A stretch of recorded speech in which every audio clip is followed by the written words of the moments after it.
Good evening, everybody, and welcome to the SportzMoose Media Podcast.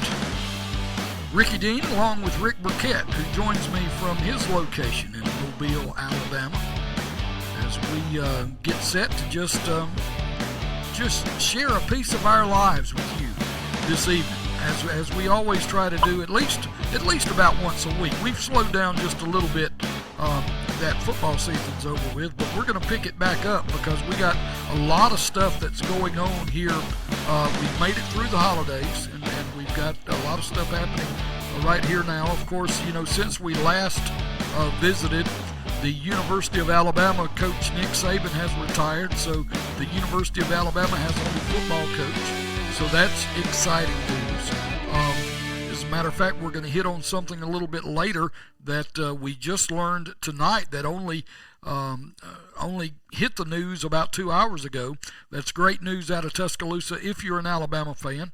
If you're not, you're probably cringing just a little bit, but we'll talk about that just a little bit later. Right now, I just want to introduce Rick and see, I got to ask him, Rick, are you thawed out from our fishing trip yesterday? Yeah, I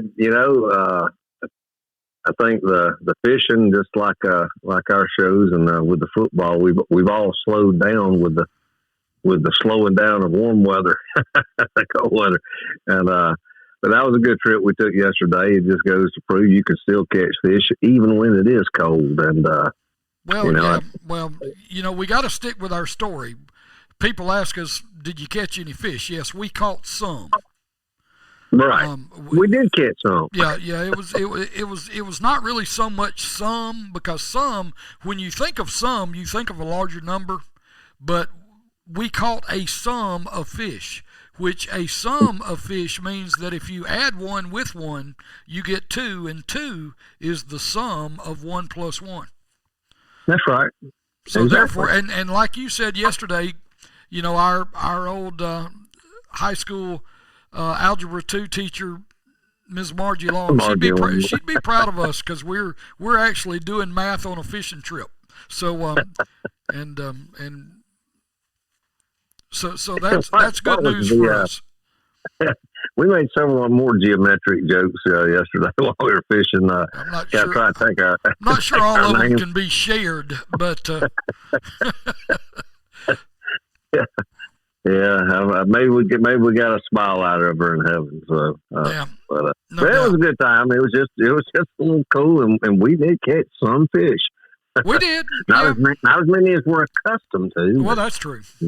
But we did catch some, and it was pretty nice out there. Just a bit chilly. Yeah, but like we've always said too, hey, a good day out on the river, you know, beats a good day at work. I mean, it's just, you know, right. I mean, even a bad day on the river beats a good day at work. I mean, we were doing something that we enjoyed. We were out in God's creation and enjoying the river, and went all the way to Mississippi to do it. By the way, you know, I ain't never done much in Mississippi, but because I try to drive around it. But we did go fishing in Mississippi yesterday. I'm scared that Mississippi's gonna stick on me if I get over there too much.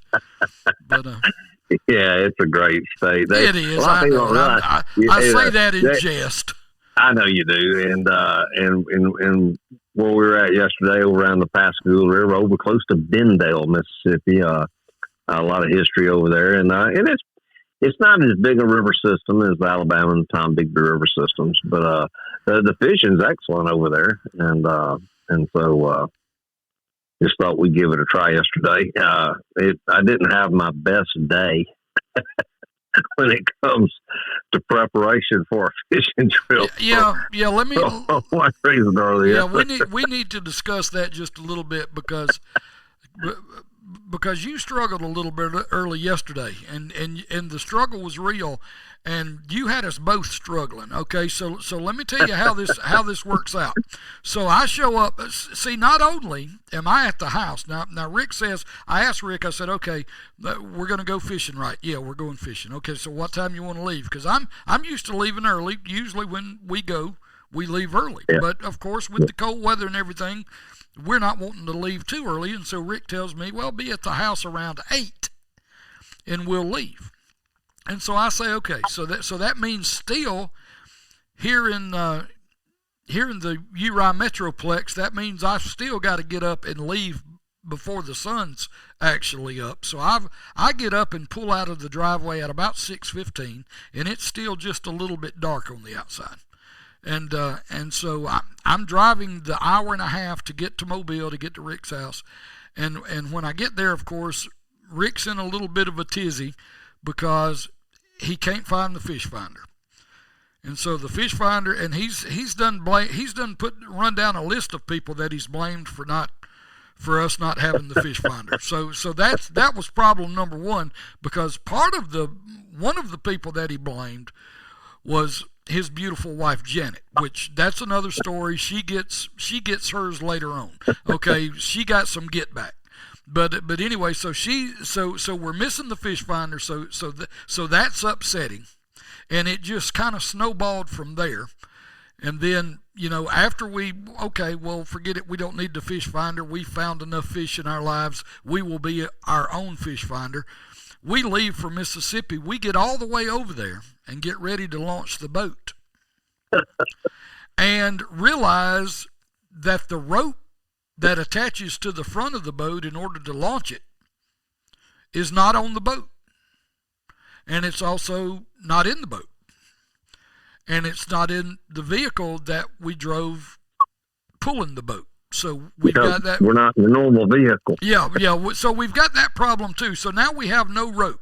So Rick has to whip out his handy-dandy pocket knife and cut us a rope off an anchor that we had planned to use. So now we can no longer use the anchor because we're having to use the boat rope or the anchor rope to launch the boat. So that's a problem. Then the ultimate of ultimates, and this is when I saw Rick kind of all of a sudden just get dramatically humble, is he looks in the back as he's getting ready to launch the boat and says, you know what? We don't have a gas tank with gas in it. So we have no fuel for the boat. Now here we've got a beautiful boat. It's got a beautiful motor on the back. Brand new motor. Hadn't been run many hours on the river at all. But it has no gas. No gas tank.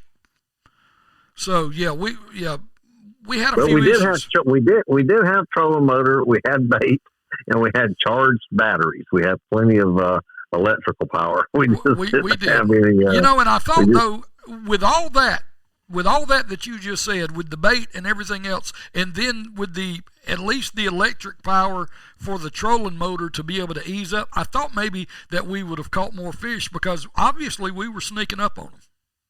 Yeah. but that plan didn't work out either. Yeah, that plan didn't work out either. We didn't sneak up on any. Yeah. Yeah, it was like you said, it was a good day. Yeah, it was. It was a day that the Lord has made, and we were glad and blessed to be in it. We were just having a good time, and that's what we do. Is when we go off somewhere together, we typically have a good time. And yesterday was a good day. As a matter of fact, the little bass that and I'm gonna give you credit for both of them. You caught both of the fish as you usually do. Because I just, you're the big fisherman. I just go along. I'm kind of like the comedic sidekick a lot of times. But that's not true. But I enjoy watching you fish and catch them all the time. And then if you and I go and Janet goes, then we're both in trouble. Because then Janet catches all the good fish. So, but that's true. She definitely usually catches the biggest one. Yeah, no doubt. But of course, my dad was always fond of telling me, no matter whatever happens, Janet always caught the biggest fish anyhow. Of course, implying to myself here, but I tell you what, talk about big fish. I still haven't forgotten that one. The first bite that we got. That one that got off right there again, that big white perch. That's still sitting in my memory. I'm not even sure. And it may have been a perch, but that very well could have been a big old bass the way it bit. Yeah, it could have been. I saw the flash. I think it was. It was just which makes it even worse for me because I would rather catch a big white perch than a big bass. So, Right.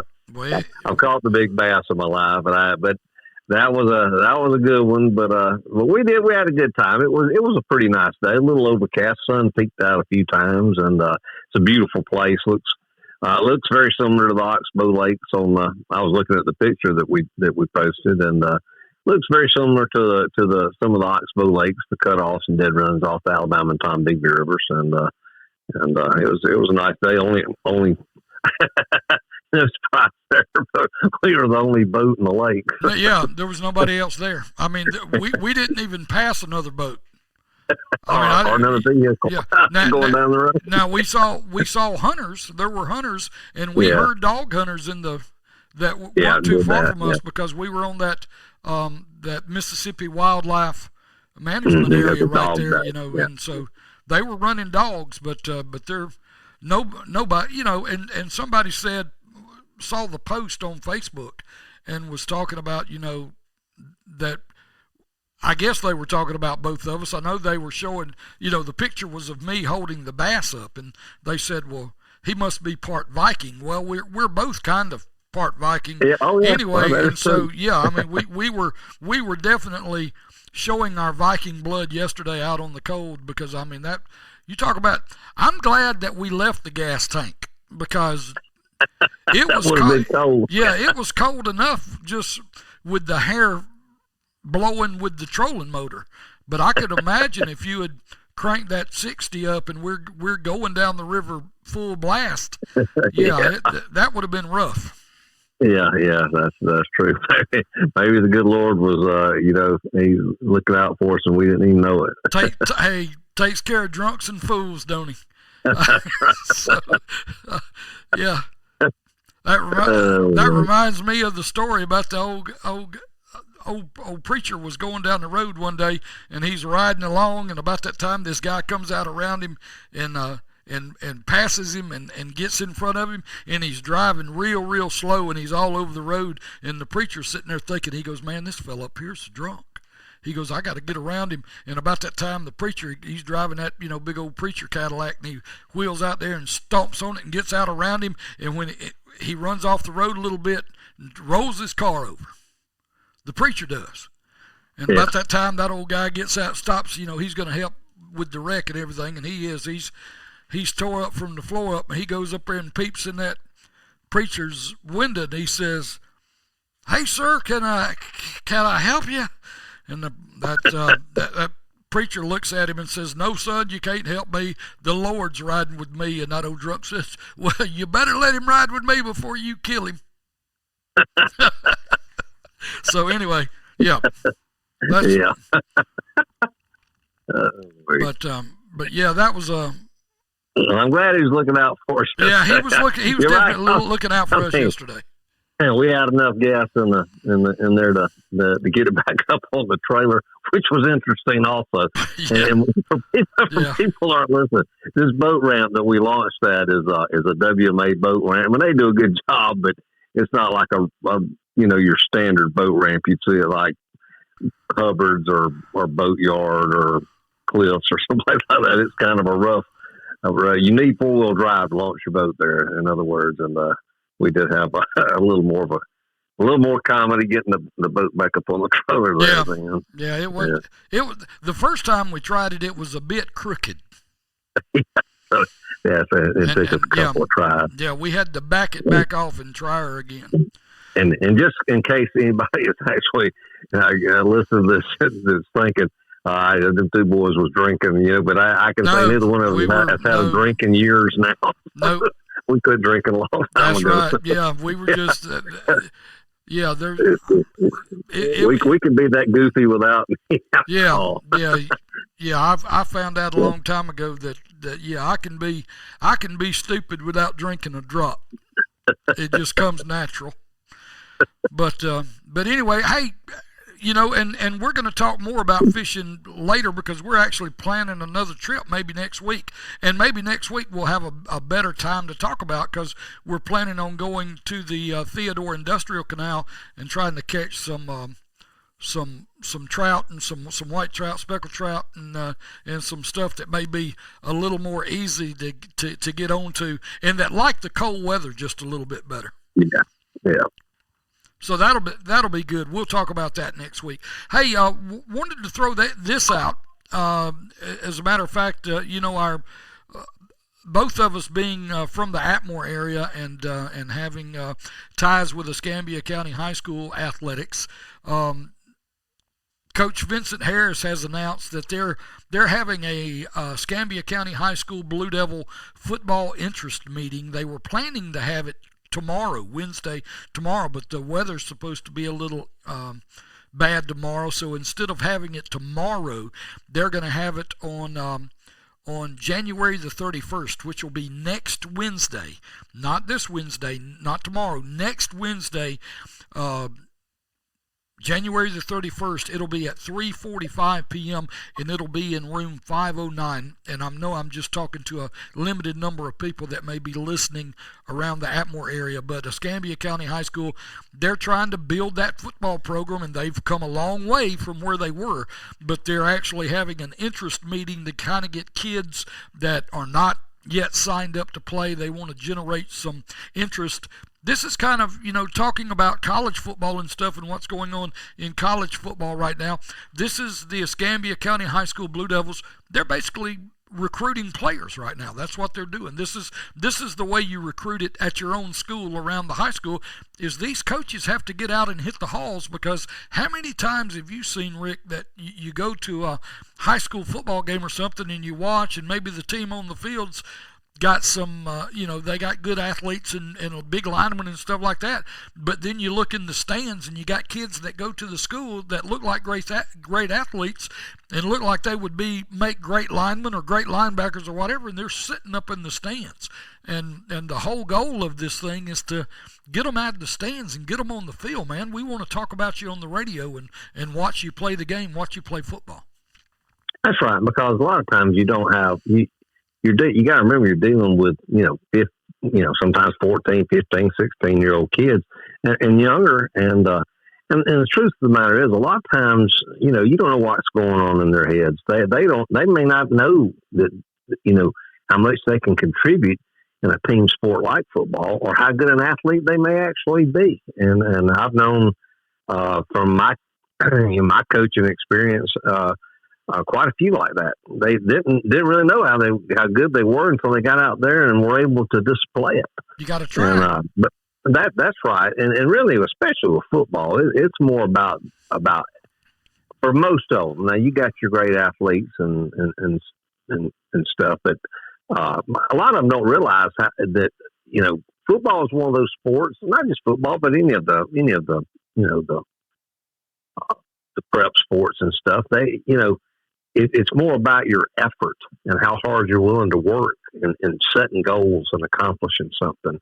And so that's why a lot of them don't go out until a good enough coach can come along sometimes, just like Coach Vincent Harris, and get that interest up. Atmore had a pretty good roster last year, the biggest roster they've had in a long time, and went 6-4, best record they've had. They've only gone they haven't done better than 6-4 in like 15 years. They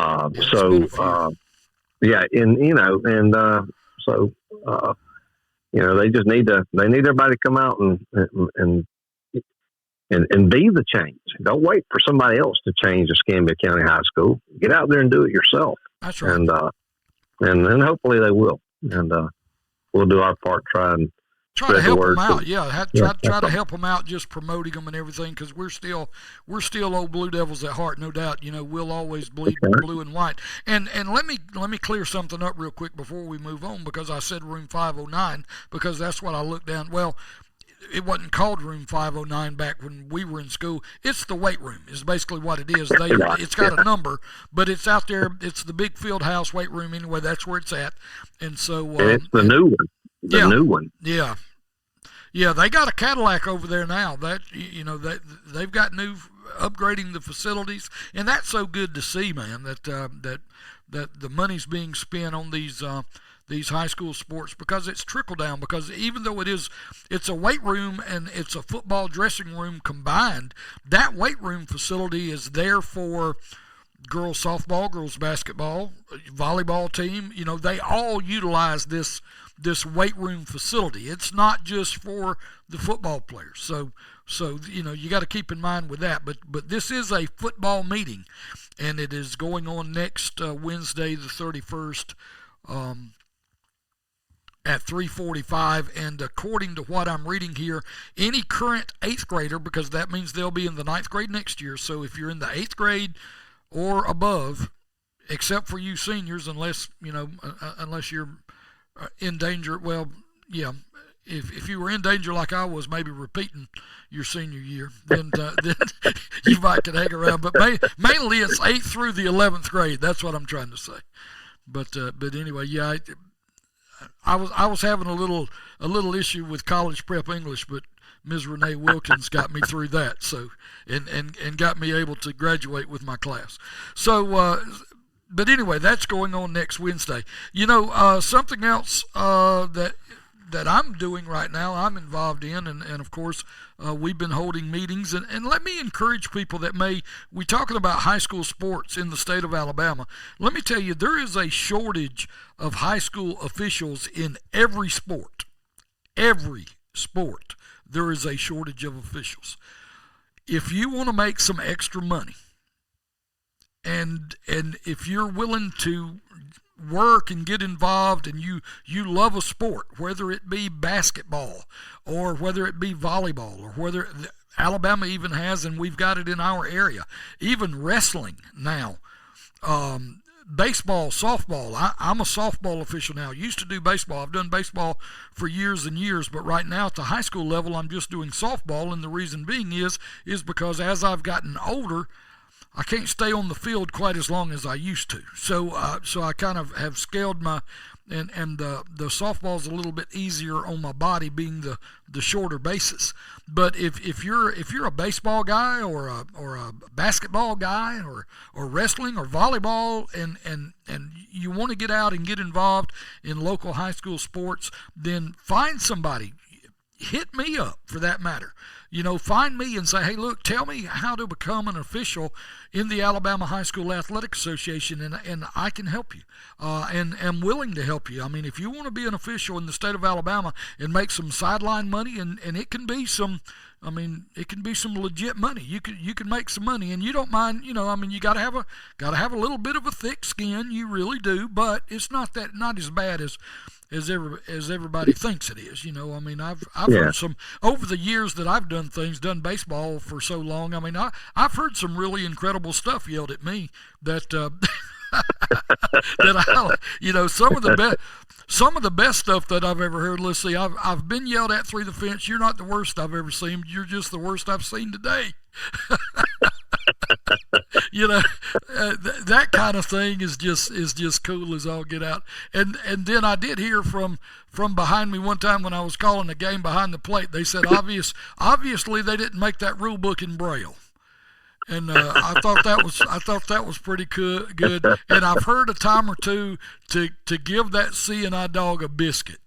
I have heard that, but no. In all seriousness, if you want to be an official in the Alabama High School Athletic Association, then by all means, just hit me up, and I'll guide you the way you need to go, because we're looking for baseball and softball officials right now. And if you want to get started and do some summer league stuff, I handle a lot of the umpiring at Northwest Escambia Park down in Bratt, Florida, in Walnut Hill. And so I can hook you up there too. I can help you. It's another opportunity to have a good influence on our youth and the youths. The youths. That's right. And they need it. And they're almost to the point of desperation for officials around the state, and not just Alabama, but Florida and Mississippi also. And there almost seems to be a little bit of an epidemic in this country of people just not getting involved. And the great thing about the officiating, it's not voluntary. You do get paid. You don't get paid a lot, but it all just kind of depends on how much time you got. if you've got plenty of time on your hand, I know several people that in Lewis trying to collect their Social Security and things like that. They're retired and living off what they can make off of their investments and things like that. They kind of they're just trying to make a little bit of secondary income. Of course, they enjoy football. I know several in the group out of Mobile for the high school officiating that make $400 or $500 a week doing games during the week, because you've got youth football games, you've got flag football games, you've got JV football games, and you've got the games on Thursday night, high school games on Thursday nights. Most of them are on Friday nights. And a lot of it, there's quite a few on Saturday nights. Right. Then you have the youth football leagues on Saturday. It's when a lot of the youth football games are played. And you can, I don't know, you might know, Rick, what they make a pretty good bit per game. Well, so if you got all day to do it. Yeah, it depends on where you're at, where you're calling. And those, at the youth level and everything, you usually have a group of guys that form what is referred to as an association or a group, and then they go out to these, these youth leagues and stuff, and they will negotiate a price per game. And most of the time, now don't think that this is everybody, but I know that most of the guys around here, they're making $40 or so a game. Yeah, that's what I thought. And for youth football now, they're making $45 a game, and they're usually calling about 4 games, because there's usually those youth games, they usually run about an hour apiece. So in about a 4-hour time frame, you're going out there and making about $160 on a Saturday. Which, what else are you doing to make that $160 on a Saturday? If you're sitting at the house not doing anything, then that Saturday becomes a very lucrative Saturday for you. And then not only that, you can use that money and squirrel it back. It means that you're able to buy extra things and do extra things for your family on the holidays. I mean, hey, and I will say this, high school softball is starting, and we're doing meetings right now. Well, the season kicks off about a month from now. About February the 15th, 16th is when our first games are, and you have softball tournaments and things like that going on. And I look forward to my time from that about second week of February on into around June and July. Baseball and softball gets me back to football season. Honestly, that's what I use it for. And I do baseball, do youth baseball, and then I do high school softball and some youth softball and stuff like that. And so, from the middle of February over until it's time for us to start kicking off football broadcasts and everything like that, I'm wide open. And that money comes in handy. It really does, and it's a good way to do it. And I'm gonna say something about this. Their fans are as bad as officials let them become. Fans can be the fans especially at a lot of little league games and stuff like that. They can be harsh, and most of the time the ones that yell the loudest are the ones that know the least about the game. That's what I found out. These are just people that are, they're going to yell regardless, because it's just in them to do that. But if you control your game and stuff like that, and you can, there's ways to handle things and ways to get around it.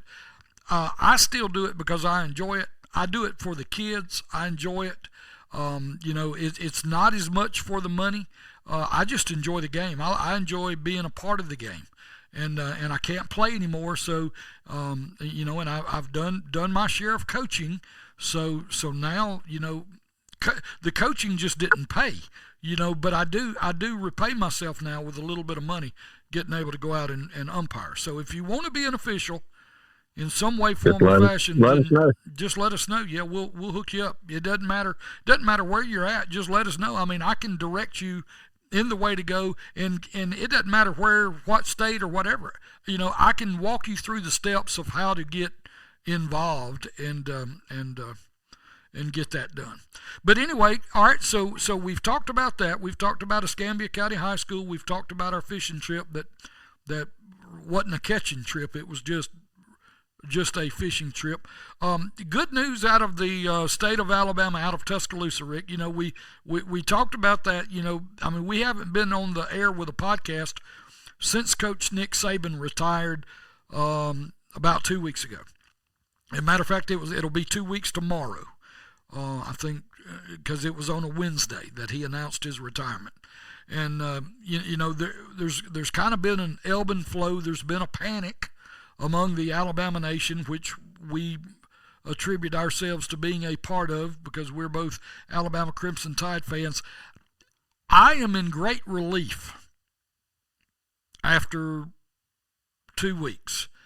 I got kind of anxious there in the middle about a week ago, but I've kind of calmed down and thought through the process, and I've educated myself with our new coaching hires and everything that we've got in Tuscaloosa, and I really feel good about the way the program is going after Coach Saban, and I think we're going in a good direction. As a matter of fact, and agree or disagree, I heard a guy today on the radio. I listened to Ryan Fowler.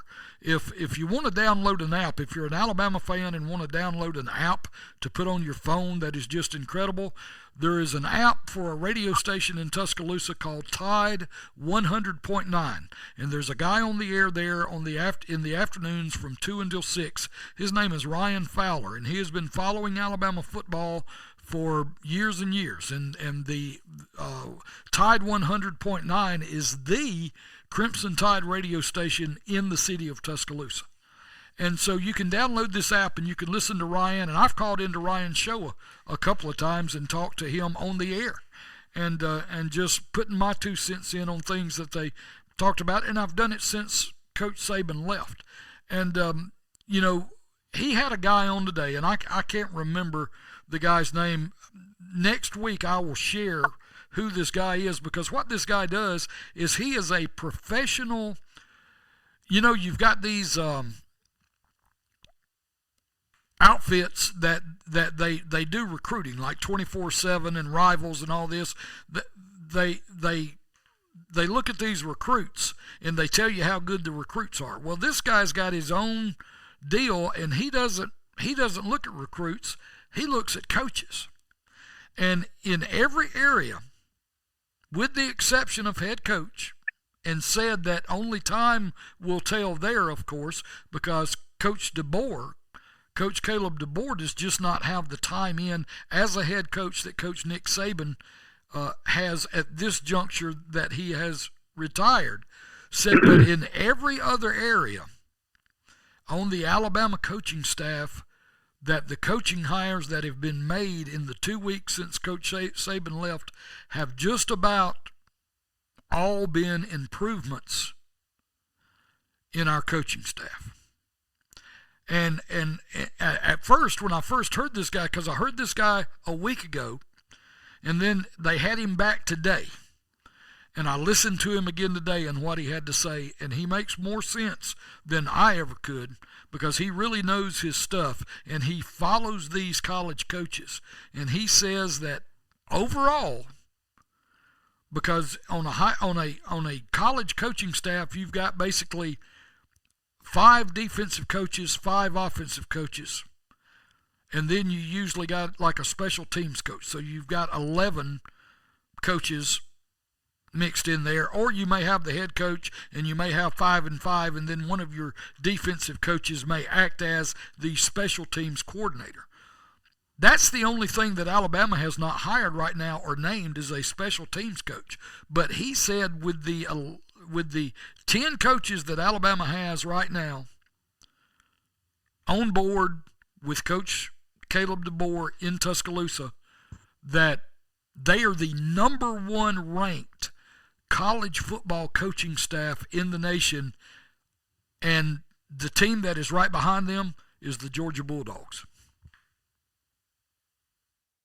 Yeah, I mean, I think, I think he doesn't have an extensive head coaching record, but Kalen DeBoer's got the record that he has is outstanding, and well, he's won everywhere he's been, at every level he's been at. Yeah, and won championships. So, I mean, this guy started.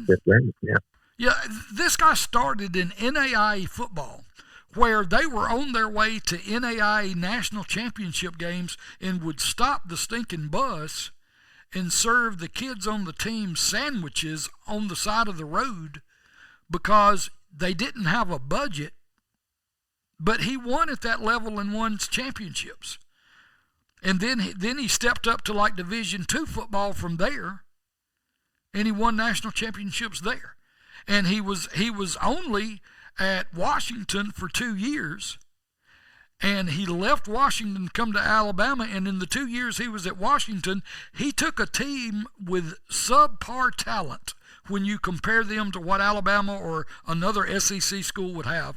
He took a team with lesser talent to the national championship game. Yeah, I mean, and look at the coaches, the assistants that he's hired. Two of them are two well-known head coaches. Right. And Alabama's going to have and I know you've got a little announcement here about some of the recruits, some recruiting news, but, they lost a few players, and, it's been, kind of tough, losing Isaiah Bond, and losing Caleb Downs, but, might have lost a couple of players anyhow, no matter what. Oh, well, you were going to lose them anyway. Yeah, the core of the team is still there, including Jalen Milroe, and we lost a couple of running backs. One decided to go to the NFL. One's entered the transfer portal. Boyd L. Williams, but he wasn't the starter. I mean, so anyhow, I think the key point is that Alabama's got just loaded with talent, no matter what. They're still going to have more 5-star players than anybody else.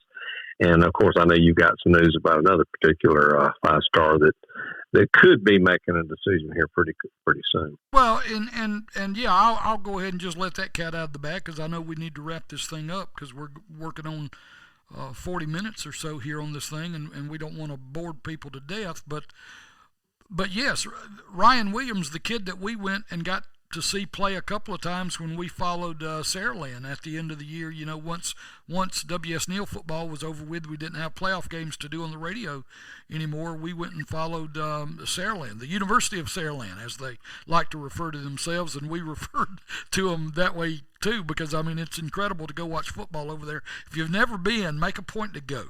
I will say that because it is a great place to go watch football. You're treated well there as a fan.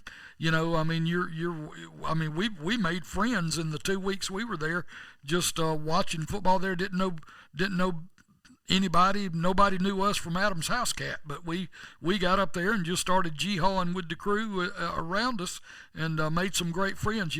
I mean, that's the great thing about high school sports and sports in general is over the years you make lifelong friends at ballparks, and that's just cool.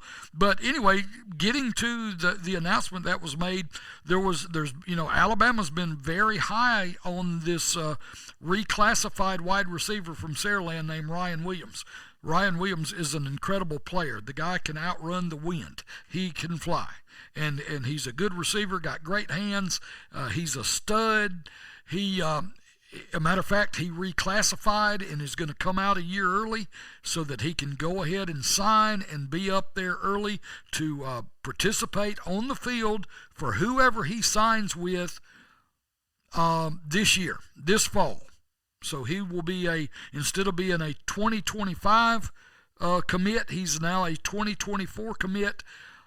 Rumor was, or the story was, that he had visited Alabama this weekend, had a great weekend. He was next supposed to go to the University of Texas in Austin. He has canceled his trip to Texas and is no longer going to Texas. He's supposed to have another visit to go to Auburn, but his heart is in Tuscaloosa. And they said that he may end up going to Auburn just for the trip. But the way things are looking, the way things are being coming, and I saw this first, by watching some YouTube videos earlier before we started this, and I also confirmed it on AL.com that all this did take place about 2 hours ago, and that Ryan Williams, wide receiver from Saraland, a 5-star recruit, has canceled his trip to Austin, Texas, and everybody in Tuscaloosa is ecstatic because they say that until the ink's on the paper, it hadn't happened yet, but they say he is very heavily leaning towards signing with Alabama, and he wants to do it on February the 9th because February the 9th will be, get this, it will be the kid's 17th birthday.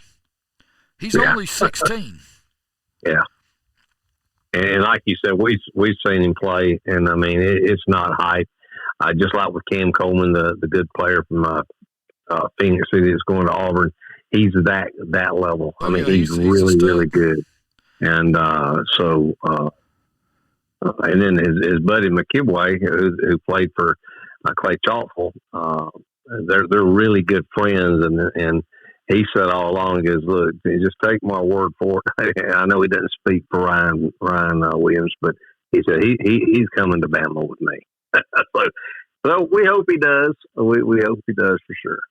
Well, and getting back to where we were, that is exciting news, and I was just tickled to death, and just because I've been following that story, since the coaching change and everything. I'll be like anybody else. I'll tell you, I was a little nervous there in the beginning because I didn't know who Caleb DeBoer is, but the more I read about him and the more that comes out about him, the more I see these coaches that he's hired, the more I hear about these guys that are talking about how good this coaching staff is going to be and that they are and everything. I mean, I just feel like people are holding, people are sitting back wanting Alabama to fail. And I think Alabama got stronger. I mean, and it ain't got anything, Nick Saban is Nick Saban. I mean, he's the GOAT. There ain't no doubt about that. But to replace Coach Saban with what we've replaced him with in Tuscaloosa has just been incredible to watch all that come together. And people, hey, I'm going to go back to what Milroe and them wore on the T-shirt. I'm going to tell them, Lank, let all naysayers know that, guess what? We're going to tee it up. We're going to tee it up this fall. And we may take a short little minuscule step back as far as a program.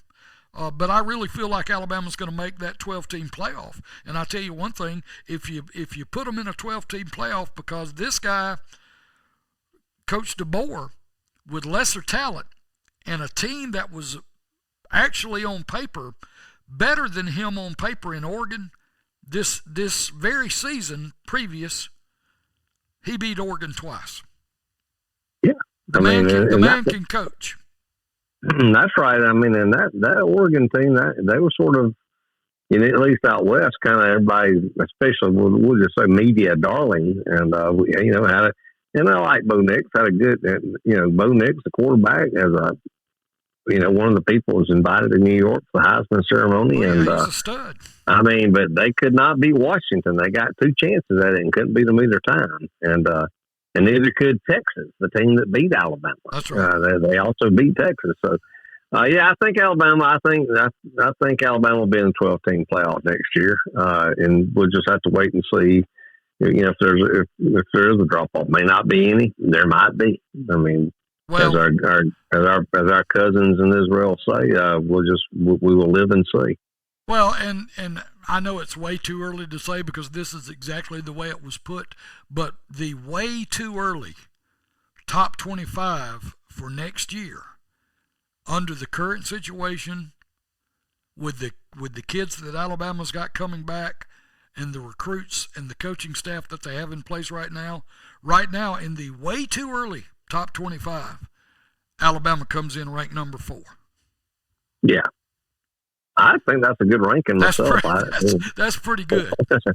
Yeah. I think that's pretty accurate. I mean, I think you got the coach that was in the championship game coaching in Alabama now. You don't have Coach Saban there, but I mean, you do sort of have Nick Saban there. He really didn't go anywhere. Yeah. He just retired. he's still going to have access to the program. He's still going to be there, and you know, and it wouldn't matter if Nick Saban or Kalen DeBoer weren't there, because one fact remains: Alabama's always going to be Alabama. Period. And people don't like for you to say that, though. Yeah, well, people get butthurt when you say that, because they want to. These are the same people that say, "Well, y'all ain't really won all them national championships." Well, one more than you, even no matter how you want to count it. Yeah, and if we've won 3, we've won one more than you. It's kind of like, kind of like when you're driving that old hoopty car down the road. The best thing you can do is drive that old hoopty and be proud of it. Put a sign on the back of it that says, "I might be slow, but I'm ahead of you." But slap a Roll Tide sticker in the back. That's right. Yeah, but anyway, well, that's where we are, and this has been a good time tonight, Rick. I appreciate you, man, and yes, and always. Get a chance to just share with each other. And of course, I've been sitting here because I'm up a little later than I want to be on this night.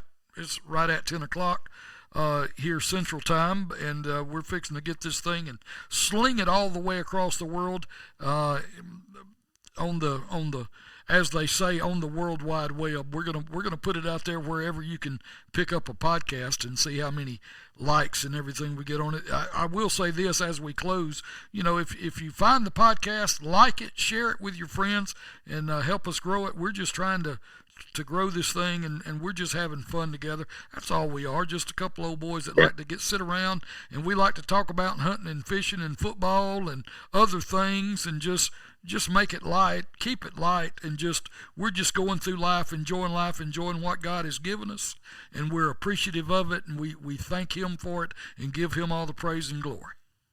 Amen. Yes, sir.